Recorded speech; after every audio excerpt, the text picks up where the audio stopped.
Auntie Ajima, dis your food dey scatter our brain o.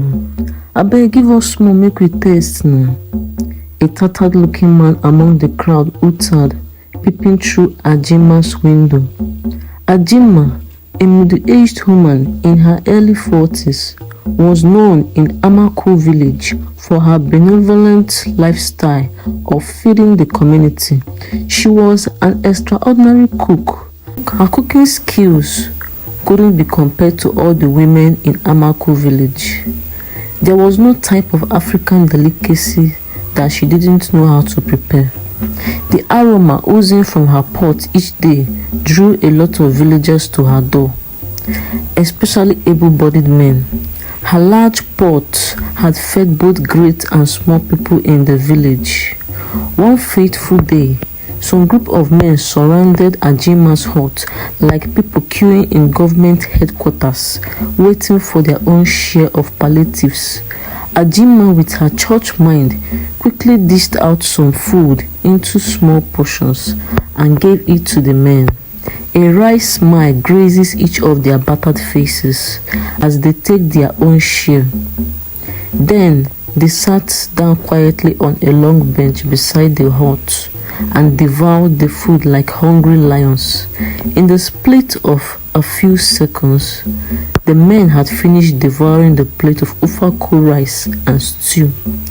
"Madam, abeg give us more. This food too sweet," one man called Sabinus muttered under his breath. "You don't finish, oh. The remaining one is for me and my family.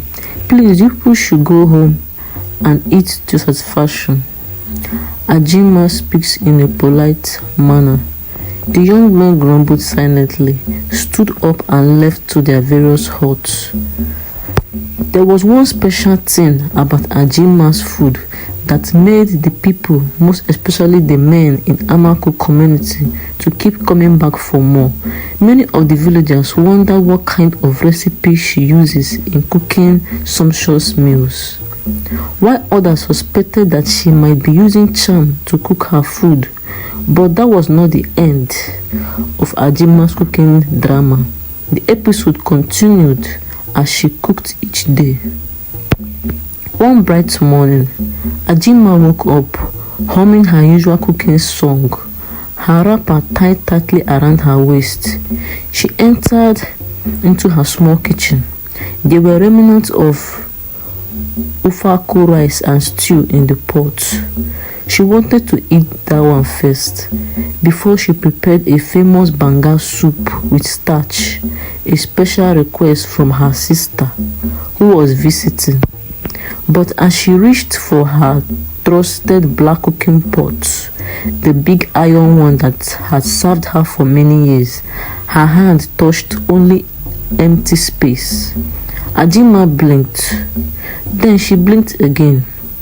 She stooped low to check under the small wooden table and even peeped behind the charcoal bags. The pot was gone. At first, she thought maybe one of the neighbor's children borrowed it to play Mama and Papa again.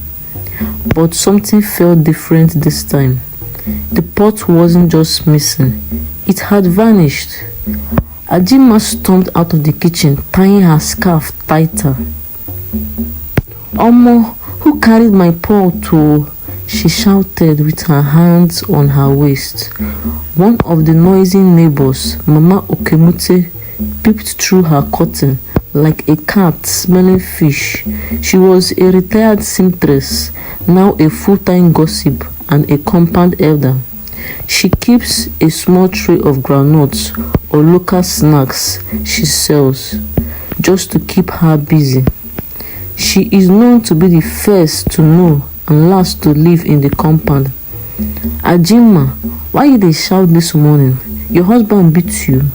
Mama Ekemute heard, her voice loud and sharp like the village market square. Ajima tilted her head front and hissed, "No be man wahala this time oh. Na thief matter. Somebody don carry my cooking pot." "I no dey like put mouth for this kind thing oh, but make I just dey look oh." Now so it takes start from house wey burn to pot wey miss. Children of nowadays no dey fear again. Mama Okemute muttered to herself. Within a few minutes, half of the compound residents had gathered outside her hut. Some came to sympathize, while others just wanted drama. Sabinus, a young man in his late 20s, proceeds from the opposite direction with a toothpick still in his mouth from the last meal he ate at Ajima's place. Auntie, so they tell us say no food today? Ajima hissed, rolled her eyes, glaring angrily at him. Now so your hunger big reach. Instead make you help me find my pot. You dey ask for food. Sabinus scratched his head with the tip of his finger. Abeg no vex o, but I feel say this one na inside job o. I no be thief. I just know how to beg. If hunger hold you like e hold me, you sef go understand. He speaks in a husky voice. Ajima narrowed her eyes. Which one be inside job? Sabinus nodded slowly.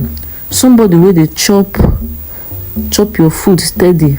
Maybe dem don tire to beg, he added. The crowd gasped. Ajima folded her arms. If na true, then the thief go confess by fire. The next day, Ajima called a meeting with a few trusted neighbors. Together, they set a trap behind her hut. A decoy pot was placed in her usual cooking spot, and Ajima whipped up a small bowl of stew with so much pepper that even the air stung. They hid and waited. Just after midnight, a shadow crept near. A figure in a worn jacket tiptoed towards the pot. Now, Ajima whispered. Sabinus, Mama Okemute, and the others jumped out. Got you.